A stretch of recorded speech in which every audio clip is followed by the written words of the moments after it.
Еве јас се придружувам на овие убави поздрави денеска, славење на нашиот Господ Исус Христос, заедништво и како и секогаш велам дека сум крајно благодарен за можноста, за привилегијата да можам да бидам заедно со вас во оваа заедница.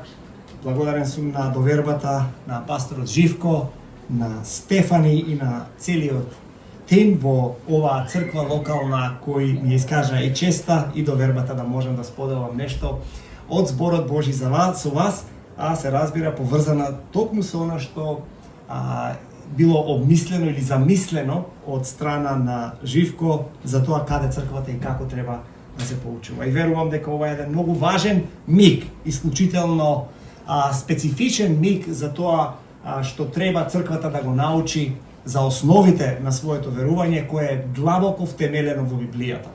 Самото верување не е напишено меѓу страниците на Светото Писмо, но е длабоко, секое зборче од него е натопено со стихови, со смисла и со збор од Светото Писмо, како што Христос вели дека човек нема да живее само од леб, туку од секој збор кој излегува од Божјите уста. И тоа е токму ова што никејско цариградското верување го нагласува и сака да го потенцира низ сите векови на историјата на црквата.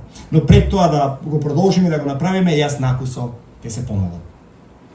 Небесен Татко, ние ти благодариме за твојата добрина, за твојата грижа, за твојата љубов. Ти благодариме што си Татко, што си Седржител. Ти благодариме Тебе, Христе, што си Господ, што си Спасител. Ти благодариме што си отелотворен. Ти благодариме, Свети Душе, што си животворец и не држиш во овој живот. И како што произлегуваш од Таткото, така, Господе, ни ги кажуваш неговите тајни. Ти благодариме за црквата, ти благодариме за нашето посветување на Тебе при укрштевањето, ти благодариме за воскресението и ти благодариме за вечниот живот кој доаѓа во Твоето царство, кој никогаш нема да има крај. Сето ова го ставаме пред Тебе и исповедаме во името на нашиот Господ Исус Христос, небесен Татко, во силата и помазањето на Светиот Дух. Услишај не. Амин. Значи, никејскиот или никејско цариградскиот или никејско константинополскиот символ на верата. И што кажува овој символ на верата? Вели, верувам во едниот Бог, Отец Седржител, Создател на небото и земјата и се видливо и невидливо. И во едниот Господ Исус Христос, единородниот Син Божи, роден, единородниот Син Божи кој е роден од Отецот пред сите векови. Бог од Бог, светлина од светлина, вистински Бог од вистински Бог, роден, не создаден, едносуштен со Отецот, кој заради нас и заради нашето спасение слезе од небото и се овоплоти од Светиот Дух преку Богородица и стана човек. И беше раснат во времето на Понти Пилат. Страдаше и беше погребан. Воскресна на третиот ден. И се вознесе на небото. И седи одесно на Отецот. И ќе се врати во слава, да им суди на живите и на мртвите. И неговото царство ќе нема крај. Верувам во Светиот Дух, Господ, животворец, кој излегува од Отецот, кого му се поклонуваме и кого го славиме заедно со Отецот и со Синот, и кој зборуваше преку пророците. Верувам во една сеопшта, католичка, соборна, како сакате, апостолска црква. Исповедам едно крштевање за простувањето на гревовите, го очекувам воскресението на мртвите и живот во идниот век. Амин. Амин. Ова е тој никејски символ на верата и ова е тој символ кој е создаван во рокот од најголемиот дел од 4-тиот век на раната црква, некаде меѓу 325 до 381 година. Значи, тоа е времето на едни од најактивните најголемите, така да кажам, жестоките дискусии околу тоа каде христијанството ќе оди, во која насока ќе тргне и што е тоа што луѓето кои се нарекуваат Христови следбеници ќе го веруваат и зошто баш овие работи треба да ги веруваат. Значи уште еднаш, верувам во едниот Бог, Отец, Содржител, Создател на небото и на земјата и на се видливо и невидливо. Значи ова е еден прв дел, една прва целина од ова исповедање. Зошто е ова важно да се нагласи? Затоа што секој од овие стихови што тука ги гледаме, или поточно секој од овие зборови што тука ги гледаме, како што кажа веќе се натопени во вистината на тоа кој е Бог и што тој за нас значи. Например, имаме неколку стихови кои можеме на овој контекст, во овој текст да ги спомнеме. Во второ Законието или втората книга, петата книга Мојсеева, 10 глава, од 17 до 18 текст се вели: зашто Господ вашиот Бог е Бог на боговите и Господар на господарите. Бог е голем и силен, страшен, кој не гледа на лице и не зема дарови, кој право суди, на придојден на сирак и на вдовица, кој го сака придојдениот и му дава леп и облека. Верувам во едниот Бог. Не е тоа така едноставно. Верувам во едниот Бог. Добро? И ако веруваш во едниот Бог, што тоа сега значи? Ова верување, кога го исповедаш и кога викаш верувам во едниот Бог, знаете ли што кажуваш дека веруваш и што потврдуваш? Дека тој е Бог на боговите. Дека тој е Господар на сите господари. Дека е силен и страшен, но што друго?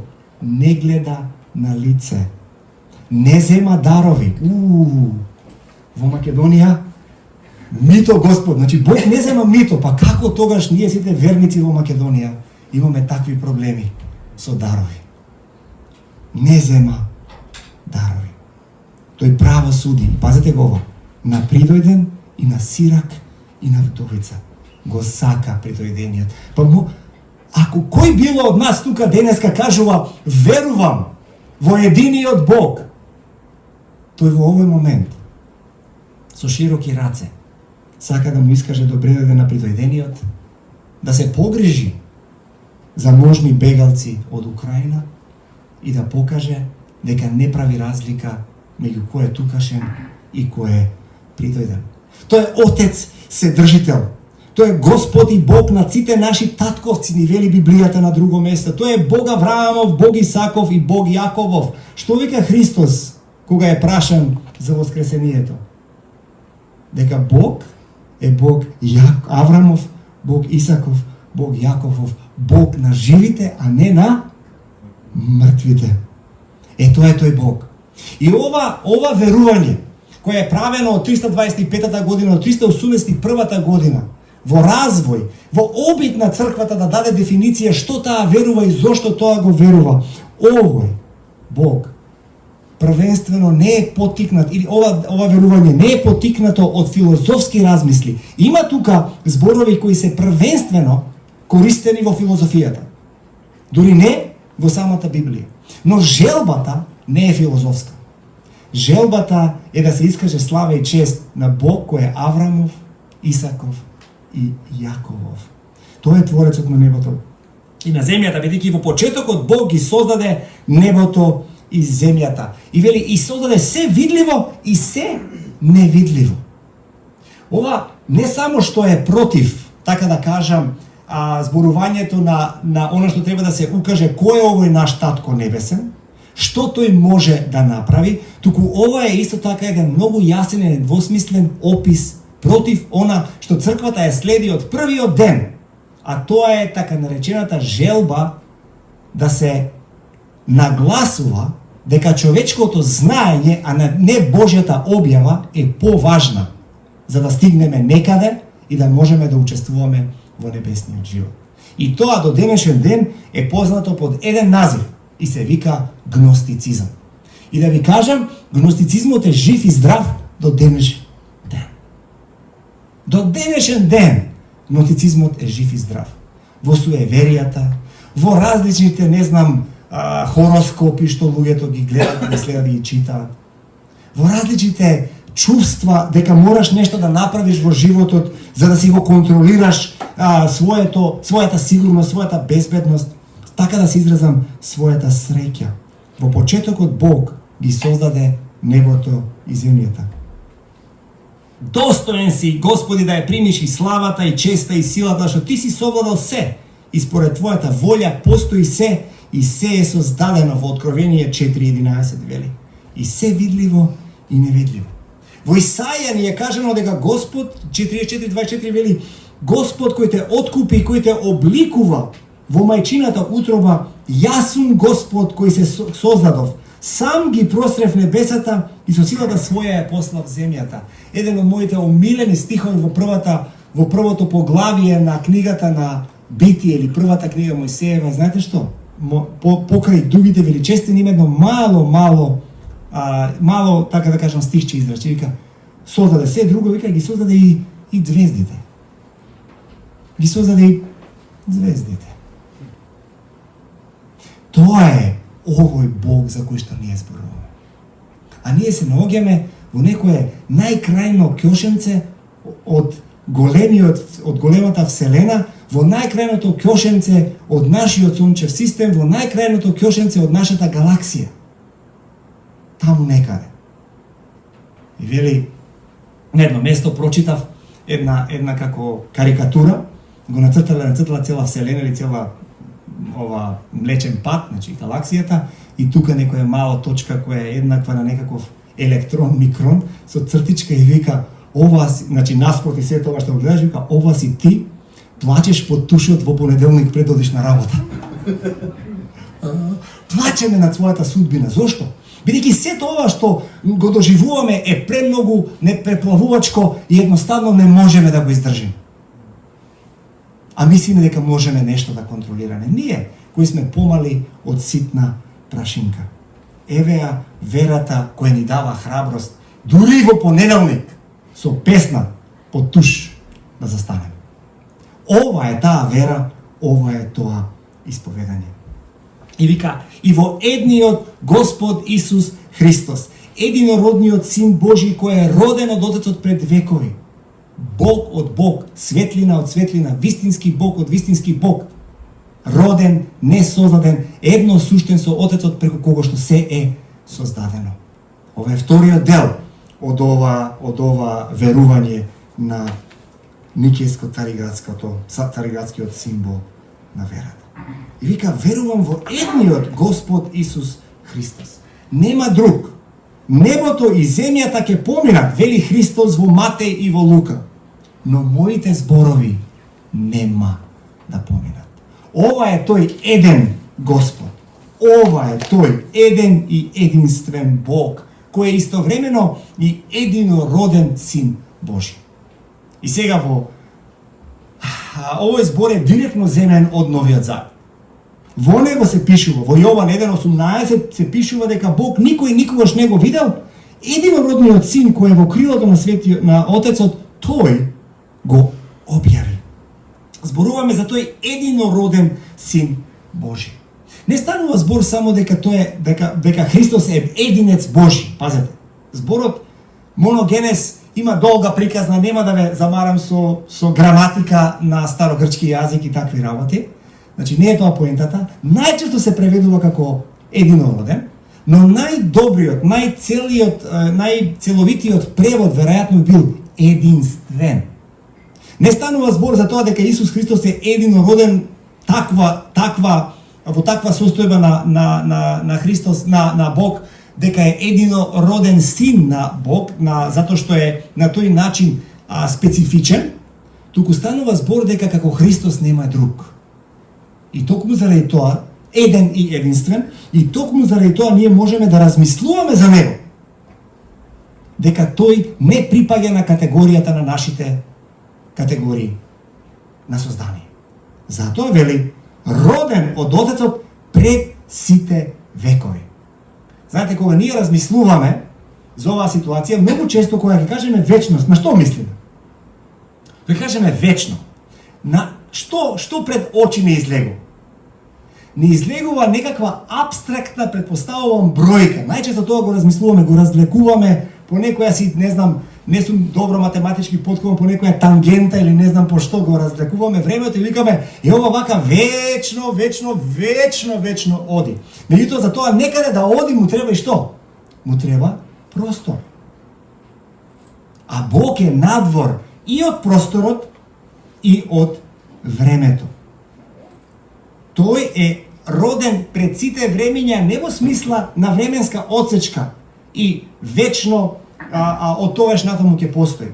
Туку тој е толку надвор од нашето време и од нашиот простор, што тој е еднаков на таа вечност на која што е еднаков и самиот Бог. И тој е роден од Отецот пред сите векови. А во Јован првата глава 4 до 9 и 10 стих читаме: Божјата љубов кон нас се покажа во тоа што Бог го испрати во светот својот единороден син, за да живееме преку него.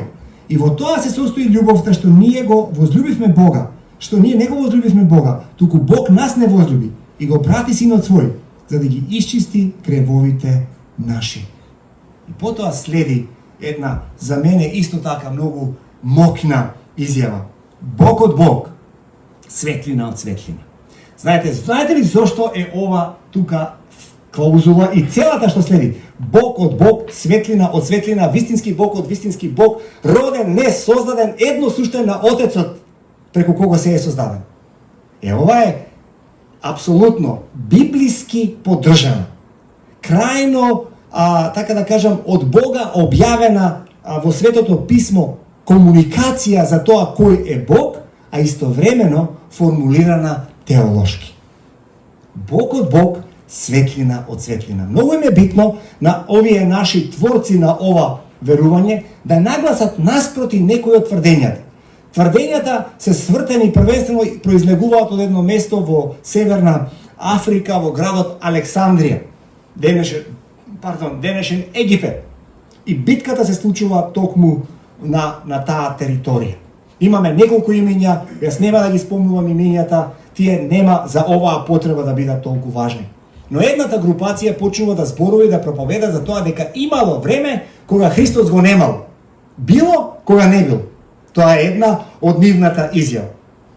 Било кога не бил. И од таа гледна точка тие сакале да кажат дека Христос е на тој начин роден од Отецот. Роден на еден посебен начин со посебна цел. Додека другата група, која што всушност и конечно ќе го дефинира, ајде ќе спомнам само едно име многу важно, да кажеме Александар од Атанасија од Александрија, едно од најважните имења по прашање на создавањето на ова верување и верувањето во божественоста на Исус Христос. И тука ние го имаме всушност идејата дека кога тој е Бог од Бог и светлина од светлина, идејата е дека исто како што зраците од светлината на сонцето произлегуваат од сонцето и не можете да ги одвоите една од друга. И не може да кажете дека каде едното почнува, каде другото завршува. А сепак можеш да направиш некаква дистинција меѓу едното и другото, а сепак тие се едно. На тој начин зборуваме за Бог од Бог и светлина од светлина. На тој начин треба да размислуваме за Исус Христос. И потоа, ако случајно не ни било јасно, за да нагласиме целосно што значи Бог од Бог, светлина од светлина, вика вистински Бог од вистински Бог. Да не настане никаква забуна. Зошто е сега ова толку важно? Важно е токму заради тоа што тука се крши целото прашање на човековото спасение. Кој е тој што може нас да не спаси? Кој може да не спаси? Кој може да не воведе во таква ситуација на заедништво со Бог, ако и самото тоа, да кажеме, битие, припаѓа на категоријата нападнати битија кои се веќе подложни под резултатите на гревот и кои веќе мораат сами за себе да одговара за својата падната и несовршена состојба. Ние велиме, само вистински Бог би можел да ја плати цената за гревот. Така ли? Само Бог би можел тоа да го постигне. А само вистински човек мора да ја плати цената за гревот и да го воспостави повторно единството меѓу Бог и човекот. Затоа тој е Бог од Бог, светлина од светлина. Тој е вистински Бог од вистински Бог, роден, не создаден. И сега тука е многу важно, кога ќе кажеме роден, не создаден, што тоа во суштина значи? Во Колошаните 1:15 до 17 ни е кажено: тој е слика на невидливиот Бог, првороден пред секое создание, бидејќи преку него е создадено се што е на небесата и што е на земјата, видливо и невидливо, било престоли, било господства, било началства, било власти, се е преку него и за него создадено. Тој е пред се и во него се стои. Тој е роден затоа што христијаните, кога размислуваат за Бог, тие всушност кога се во дебата со луѓе во кои тврдат дека Исус Христос не може да биде Бог, знаете ли што тврдат тие луѓе? Таа групација која тврди дека Христос не може да биде Бог и би морал да биде некакво создание. Бидејќи тие велат, ако е Бог татко, ако е Бог создател, тој е за секогаш создател. И ако неговата состојба се наоѓа на тоа подрачје како создател, Бог мора по дефиниција вечно да создава. Бидејќи ако не би бил, ако некогаш морал да почне да создава, тогаш тоа претпоставува дека во некој миг не бил создател, па потоа станал создател. Додека во оваа дефиниција за Бог да биде создател, созданието мора да биде на тој некаков начин вечно, како што Бог го создава, и токму од таа една гледна точка тие веруваат во филозофијата на тогашната грчка мисла, на елинската филозофија. И како таква, тие всушност сака да укажат на тоа, ако Бог, значи е создател, и тој го раѓа неговиот син, тогаш тој мора во една дефиниција, синот мора да биде на некој начин категорички поразличен од самиот татко. И христијанската мисла во права смисла на зборот, која во овој случај се спротивставува на ваквите размисли, ќе каже постојат две категории. Едната е категорија на Бог создател, во која што Бог создава се што не е Бог, и другата е категорија на раѓање, во која што синот вечно се раѓа од неговиот татко. И таквото вечно раѓање во суштина предпоставува не повторно во нашата замисла дали можеме ние да замислиме некаква вечна отсечка, па каде Бог почнува, па каде завршува. Не е тоа поентата, туку идејата е дали Исус Христос е еднаков на суштината на Бог таткото. И ова библиско, христијанско верување потврдува во овој назив едносуштен со Отецот. Ова е една многу важна, така да кажам, изјава. Бог, Христос е еднаков на Бог и тој е едносуштен со Отецот, со тоа што по суштината Христос е еднаков на таткото. Меѓутоа, истовремено, ова е во најава, се уште не е развиено до крај, но во најава ни се нагласува дека има разлика помеѓу лицата на таткото и лицето на синот, а подоцна во самото верување ќе видиме дека има и разлика во лицето на Светиот Дух. И така размислуваме во ова верување, ни ја дава основата за она што христијаните го веруваат. Веруваме во еден Бог, кој е едносуштен, една суштина, но се објавува во три лица: Отец, Син и Свети Дух. Отецот не е Синот, Синот не е Светиот Дух, Светиот Дух не е таткото, но сите тројца заедно се Бог. И тие заедно учествуваат во една суштина. И еве Библијата како тоа ни го не потикнува на тој начин да размислуваме. Вика, во кого се сокриени сите сокровишта на премудроста и на познавањето, зашто во него телесно живее сета полнота на Божеството. Се мисли на Исус Христос. И потоа вели, преку Исус Христос е се создадено. Преку Христос е се создадено, за Христос е се создадено. Значи, сите ние постоиме и сме создадени преку Христос, создадени сме за Христос, но Христос не е создаден.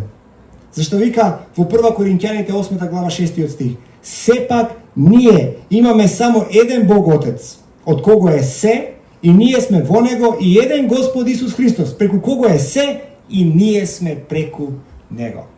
Така што сакам да нагласам дека сето ова што јас ви го кажувам и запишено и што би било супер да биде научено на памет по прашање на ова никејско константинополско верување, има своја основа во Светото Писмо.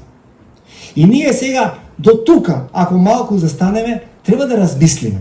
Веќе следниот чекор е чекорот во суштина од она каде бил Бог, каде е Христос, што се случувало во пред, кажеме, создавањето во вечноста и потоа што се случува по прашање на нас.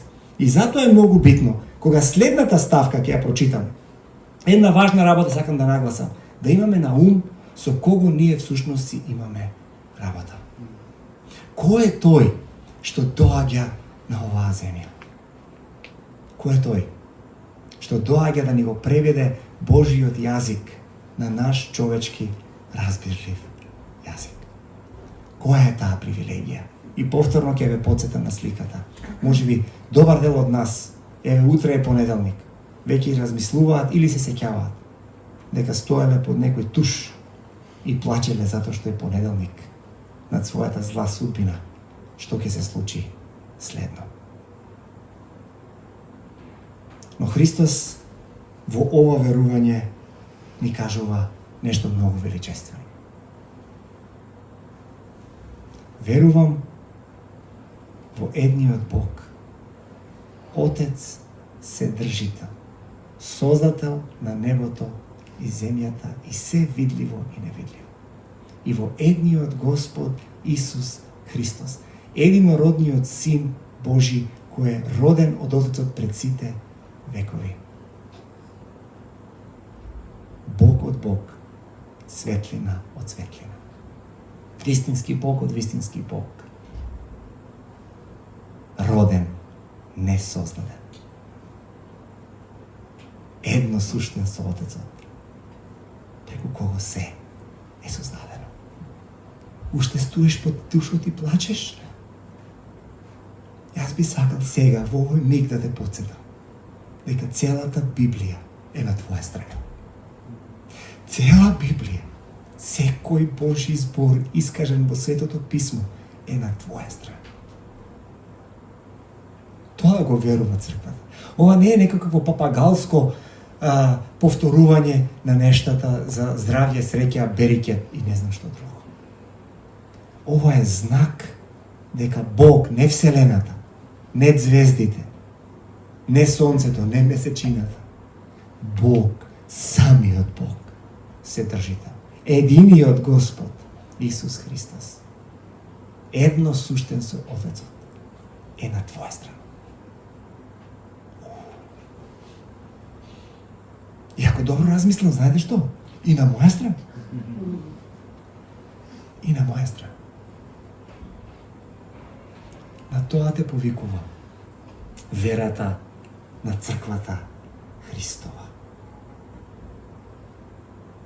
Вели вака, кој заради нас, луѓето, и заради нашето спасение, слезе од небото, се отелотвори од Духот преку Богородица или Дева Марија или како сакате и така натаму. И зошто? Се отелотвори од Духот преку Дева Марија и стана човек. И стана еден од нас. И сега, кога стоиме заедно пред оваа болка и страдање на светот, неизвестност, секаква расипаност, злоба и непријателство, можеме да знаеме дека не сме сами. Не само дека имаме Бог кој одгоре некакви копчиња стиска и ни прави некакви работи да не се случат и се наарно да ни врви. Туку го имаме тој ист Бог кој е еднаков на таткото, но и еднаков на нас како наш брат. Затоа Христос е наш Господ и Спасител, но и наш брат и пријател. Тој доаѓа, се симнува од небото. И на колку места? Заради нас луѓето. Зашто Синот човечки дојде да го побара, да го спаси загубеното. Слезе од небото. Јас сум живиот леп што слезе од небото, кој што јаде од овој леп ќе живее вечно, а лебот што ќе го дадам јас е моето тело. И така натаму. Се овоплоти преку Светиот Дух од Дева Марија. И стана човек. Слушате го во Евреите 2:17. тој мораше во се да личи на браќата, па да биде милостив и верен првосвещеник пред Бога, за да ги очисти гревовите на народот. Зашто во она што сме претрпеле, сам претрпе, откако беше искушен, во тоа ќе може и на искушуваните да им помогне.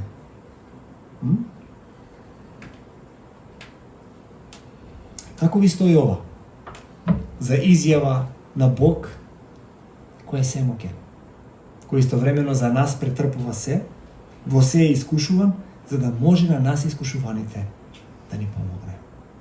Затоа, ајде, излегувай од потушот и спреми се да се облечеш и да се соочиш со неделата. Но не да отидеш во неделата да бидеш успешен. Најчесто луѓето ние плачеме по туш, зашто се чувствуваме исплашени, што ќе јадеме и што ќе пиеме, дали сме се скарале со жената или со сопругот, децата каде ќе ни учат, дали сме болни или здрави, дали ќе живееме во оваа или онаа куќа, дали ќе ги платиме и ќе ги подмитиме сметките. За тоа плачеме најчесто. А нашиот брат и Господ истовремено доаѓа и вика: немој да плачеш, излези од таму и соочи се со светот. Бидејќи во овој свет ќе имате маки, ама не плашете се, јас го победив светот. Ау. Јас го победив светот. Уште си потушат? Ајде, излегувај од таму. Време е да влеземе во нова етапа на животот. Време е да го грабнеме понеделникот за рогови и да се соочиме со таа недела и да живееме Христолик живот, кој е еднаков на она што тврдиме дека го веруваме. Ќе бидеме ли подготвени за тоа? Не само во недела. Неделата треба да биде сумаризација на тоа што ние го живееме, а не само олеснување на сето она што сме го промашиле претходните 6 дена.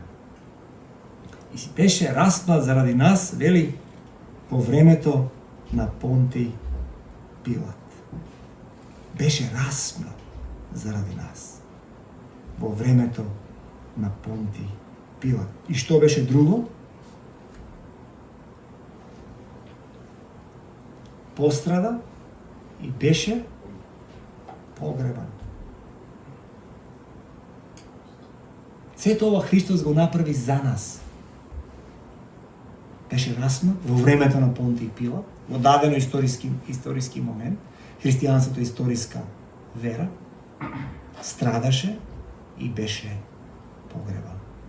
Сето ова христијанската вера го потврдува, го исповеда. За потоа, откако ова го искаже, што вели после? Воскресна на третиот ден. Ама не застанува тука. Тука знаеш што вика? Според писмото.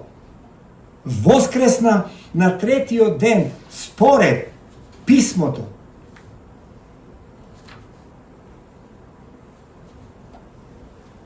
Дела апостолски 2.24.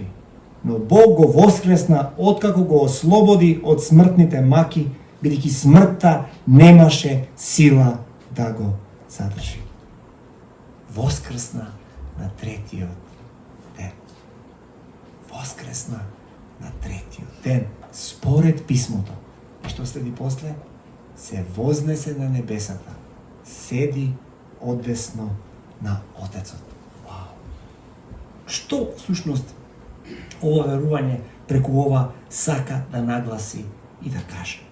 Сака да нагласи да каже дека овој ист Бог во првиот дел за кој што зборувавме, за кој што се расправаше за тоа дали бил создаден или не создаден, дали би можел да го спаси човештвото или не би можел да го спаси човештвото, дали бил вечен или пак можеби создаден во време и простор, тој ист Бог кој стана еднаков со нас и иако пострада и иако беше погребан, седно на третиот ден воскресна, се вознесе на небото и седи одесно на Отецот.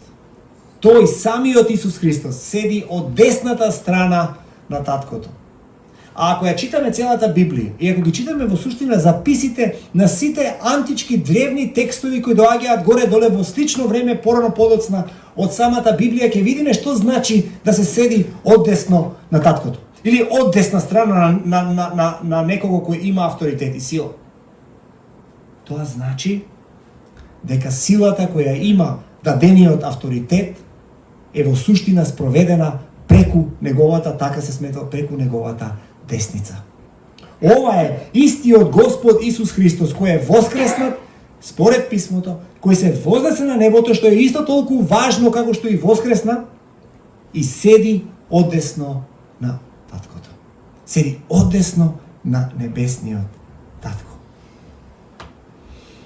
И тоа според писмото ги прави овие работи. Според писмото се вознесува на небото. И според писмото седи од десната страна на Таткото.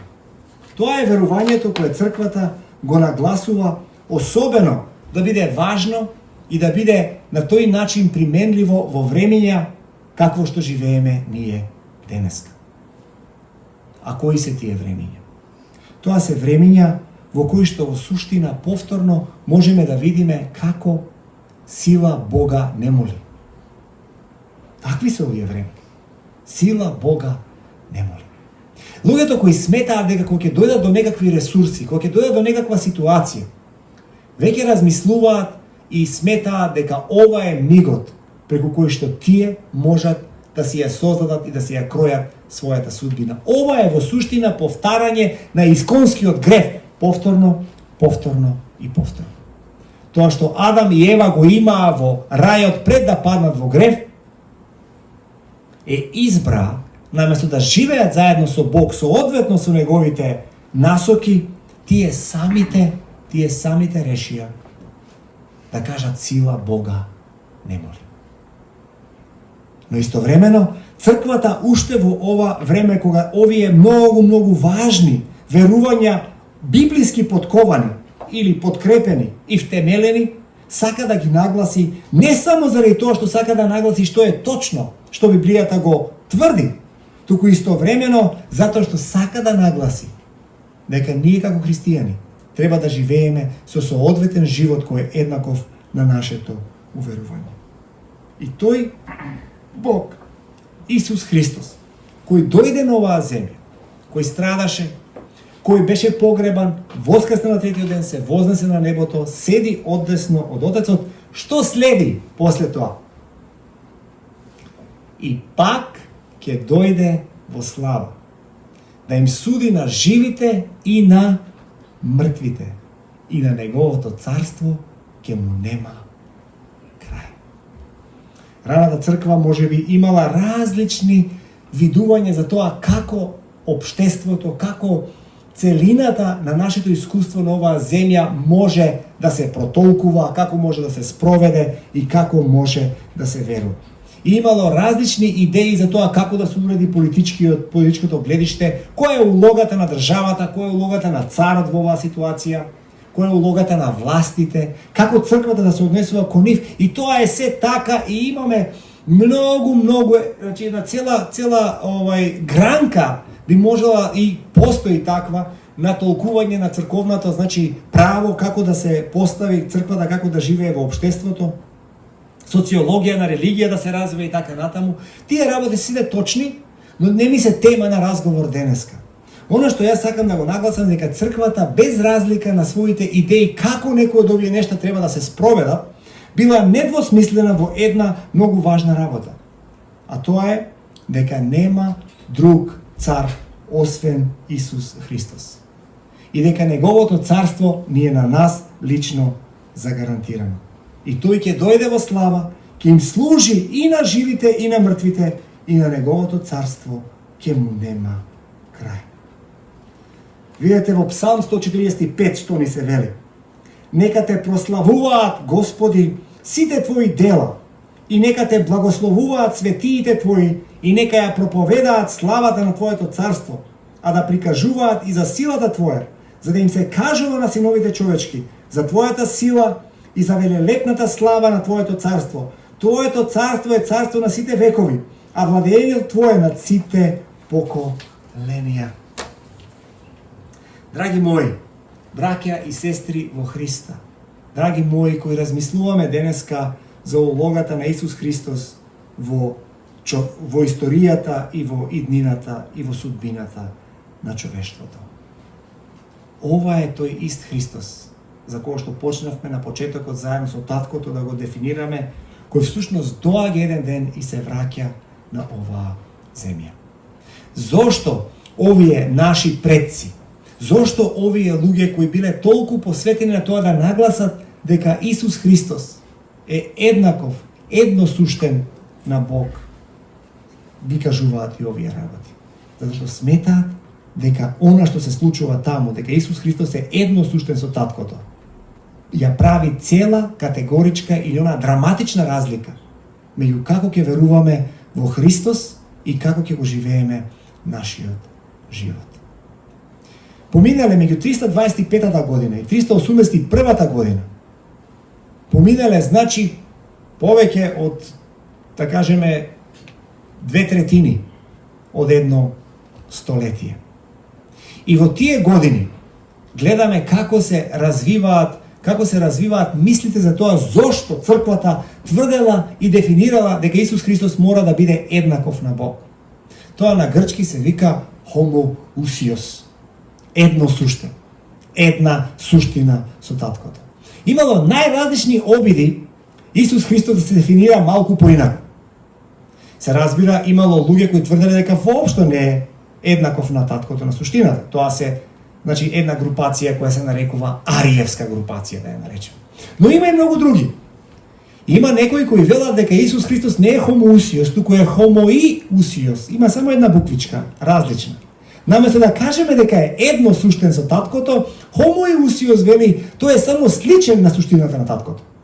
А има и таква групација, верувале или не, кои века дека тој е само homoios. Тоа значи тој е само сличен на тоа каков е Таткото. Не ја ни спомнуваат суштината. И зошто црквата, зошто она што ние денеска го веруваме како такво во историската гледиште на сите конфесии христијански, дали тоа била протестантска, источно православна или римокатоличка, до еден од нас ова го потврдуваме во ова верување. Господ Исус Христос е едносуштен со Таткото, бидејќи оваа една суштина е пресудна за се друго што ќе се случува понатаму. Не можеме да кажеме дека Исус Христос ќе се врати да ги суди и мртвите и живите и неговото царство ќе нема крај, ако не веруваме дека Исус Христос е едносуштен со неговиот небесен Татко.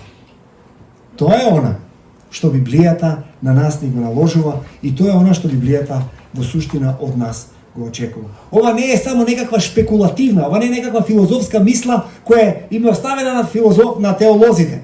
И другите, да кажеме, си седат во клупите во црквата и викат: "Абе, Коста верува дека има тројство, ама ние од кај добро, не? Добро. Јас сакам да ви кажам дека верата во Светата Тројца нема само интелектуално и некакво академско, филозофско уверување. Таа во себе го носи и ја носи разликата меѓу животот и смртта на црквата. Знаете ли зошто? Бидејќи само Исус Христос може да го објави Таткото. А не може да го објави некој. Јас можам да објавам нешто за човештвото затоа што јас сум човек. Куче може да каже нешто за човек. Јас имам дома куче. И многу се сакаме, јас имам. Ептен. И тој може да научи некои трикови, така да кажам, да наликуваат на тоа дека разбира некакви човечки во суштина карактеристики. Но дефинитивно кучето ќе каже нешто за луѓето и ќе разбере нешто за луѓето, но кучето никогаш нема да ја објави човечката природа. На ист начин Христос ќе може да каже нешто за Бог, како што и пророците рекле, како што и ние нешто може да кажеме за Бога, но не може да ја објави Божјата природа. А ако не ја објави таа Божја природа, и ако не дојде да учествува во целината на созданието, не станува збор само дали ние може да сме спасени, туку станува збор за тоа дали може да влеземе во врска со нашиот Бог. Христос, како второ лице во Светата Тројца, е таа гаранција дека можеме да учествуваме во заедништво со Бог. А како тоа се остварува? Епа, одговор на тоа го има верувањето. И што вели? Верувам и во Светиот Дух. Господ, пазете, важен назив, Господ животворец, кој произлегува од Отецот и на кого му се поклонуваме и кого го славиме заедно со Отецот и Синот и кој ни зборуваше преку пророците. Верувам и во Светиот Дух, Господ и Животворец. Зошто се зборува зборот Господ? Знаете ли дека во Стариот Завет називот Господ е личното име на Бог? И е превод на еден назив кој се вика Јахве. Нема да навлегувам повеќе во деталите, меѓутоа овој збор е применлив врз Христос во Новиот Завет и тој се нарекува Господ Исус Христос. И овде црквата, за да потенцира дека станува збор за Светиот Дух кој е исто така еднаков на Синот и на Отецот, но различен во личност, го нарекува Господ и го нарекува Животворец. Зошто Животворец? Ако се сетите во првите стихови од првата книга Мојсеева, што е напишано? Во почетокот Бог ги создаде небото и земјата беше пуста и празна и Божиот дух лебдеше над бездната. Божиот дух. И кога Бог прозборува преку тој дух, што се случува? Се создава форма, прво создава од ништо и потоа од тоа ништо, кога се создава материја, некакво постоење, тоа се формира во она што Бог денеска го гледаме како севкупната вселена и феноменот на самото постоење. И вели, верувам дека тој е Животворец, тој е изворот на животот, тој произлегува од Отецот. И тука е разликата, значи, Отецот го раѓа Синот вечно и од Отецот Светиот Дух вечно произлегува. И конечно вели, тој зборувал преку пророците. Целото писмо е од Бога вдахновено и е полезно за поука, за казнување, поправање и поучување во праведност, за да биде Божиот човек усовршен и совршено подготвен за секое добро дело. Тоа е она што го веруваме ние како црква во Светиот Дух. И исто така зборуваме за овие 50 на години имало голема дилема околу тоа дали Светиот Дух е божествен или не божествен. Дали Светиот Дух е само Божја сила или пак не. И во тие 5-60 години многу важни ќе бидат тројца луѓе. Григорий Ниски, Григорий Назијански и Василий Велики. Инаку Василий Велики и Григорий Ниски не е категоричка разлика меѓу велики и низок. Само да се разбереме во таа работа. Едниот е епископ на Цезареја, другиот е епископ на Ниса. Затоа Григорий Ниски, затоа Василий од Цезареја или Велики и конечно Григорий Назијански. Овие тројца луѓе се великани на 4 век и тие всушност ќе преземат како ова верување од 325 година во првиот собор кој го има црквата во 4 век, како тоа ќе биде протолкувано, задржано во рамките на тоа што се нарекува правоверно или православно верување и до вториот екуменски собор во 381 година ќе се нагласи дека Светиот Дух е исто така Бог како што е и Синот. И затоа тие се една суштина во три лица, Бог вечно го раѓа Синот, Духот вечно произлегува од него, а инаку оние што се бореле против таквото верување биле наречени пнеуматомахој. А тоа значи тие биле духоборци и затоа што еден од нивните и исто така за жал биле наречени македонисти. Сега не се работи за македонци од Македонија, туку станува збор дека нивниот водоч се викал Македониус. Така што ова се луѓето кои верувале дека Светиот Дух не може да биде божествен. Но Светото писмо на нас ни нагласува дека Светиот Дух мора да биде божествен за повторно да продолжиме во онаа објава Божја. Мора лице да ни објави кој е Бог. А преку Христос, Светиот Дух ни објавува каков е таткото и каква е неговата суштина. И конечно, во што веруваме? Верувам во една света, сеопшта, апостолска црква. Исповедам едно крштевање за простување на гревовите, го чекам воскресението на мртвите и живот во идниот век и велиме Амин. Ова исто така не е дадено случајно. Бог е соборност. Бог е Отец, Син и Свети Дух. Во него постојат начин на однос. Бог го раѓа Синот, Бог од Отецот произлегува Светиот Дух. Бог го праќа Синот на овој свет да биде отелотворен и да умре. Во 2 Коринтијаните третата глава од 11 до 21 стих, таму вика дека беше добрата волја на Бог. Знаете што да направи? Беше добрата волја на Бог, Отецот, да го направи својот син грев. Грев да го направи. А зошто? За Христос да стане грев, за ние да станеме што? Божја правда. За тоа беше пратен Христос. И потоа го праќа Светиот Дух како животворец, кој на црквата и го дава животот за да може да функционира и да работи во овој свет, додека не се воспостави конечно неговото царство. Веруваме во крштевање. Крштевањето е еден од воспоставените, така да кажам, сакраменти или свети тајни во црквата, и тие се многу битни. Вика, исповедам свето крштевање за проштевање на гревовите, и тоа значи следново. Човек кој сака да се крсти, исповеда дека поборал прошка од Бог и дека верува дека Бог му ги простил гревовите. Ниту еден од овие чинови не смее да се земе само формално и само механички. И конечно, исповедам, вели, едно крштевање. Чекам воскресение од мртвите. Важен дел. Почнавме против гностицизмот, завршуваме против гностицизмот. Зошто? Бидејќи ние не веруваме во духови кои ќе лептат наоколу, кога ќе дојде сеопштото воскресение. Веруваме во воскресение на нашите тела, исто колку што веруваме во воскресението на нашиот дух и на нашата душа. Нашите тела ќе бидат воскреснати. Такво воскресение очекуваме. И конечно, живот во идниот век.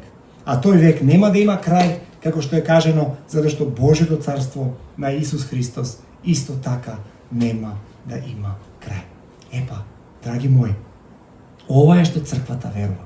Ова е што Библијата ни налага. Ова е што ние треба да го правиме секој ден, и затоа јас препорачувам ова верување да го научиме. Верувам во едниот Бог, Отец, Вседржител, Создател на небото и земјата. Се надевам и се создадено и несоздадено, и во едниот Господ Исус Христос, единородниот Син Божи, роден од Бога пред векови, Бог од Бог, светлин од светлина, вистински Бог од вистински Бог, роден, не создаден, едносуштен со Отецот. Тільки кога се е создадено. И така натаму, и така натаму. Тоа е оно што јас сакам да го нагласам денеска. Ово учење на овие зборови да станат дел не од нешто што само ќе ни биде дел од нашата меморија, туку дел од нашиот секојдневен живот. Библијата не повикува на тоа. Ајде тоа што го веруваме, тогаш и да го живееме. Небесен Татко, ние ти благодариме затоа што ти ни дал Свето писмо, и од тоа Свето писмо ние сме ги произвлекле нашите уверувања. И тие верувања, Господе, не се случајни и не се залудни. Овие верувања се пресудни и суштински за тоа кои сме ние, кој е нашиот идентитет, на кого му припаѓаме и за кого живееме. Затоа јас те молам ти да ни помогнеш, Господе Боже, да продолжиме во верувањето на тоа што го исповедаме, на начин кој што во целост ќе биде сол и светлина за оваа земја, која што оваа земја ќе ја преобразува, и како Твоето царство ќе го најавуваме, ќе чекаме до вистинскиот ден, кога Христос ќе се врати да им суди на живите и на мртвите, и неговото царство нема да има крај. Амин.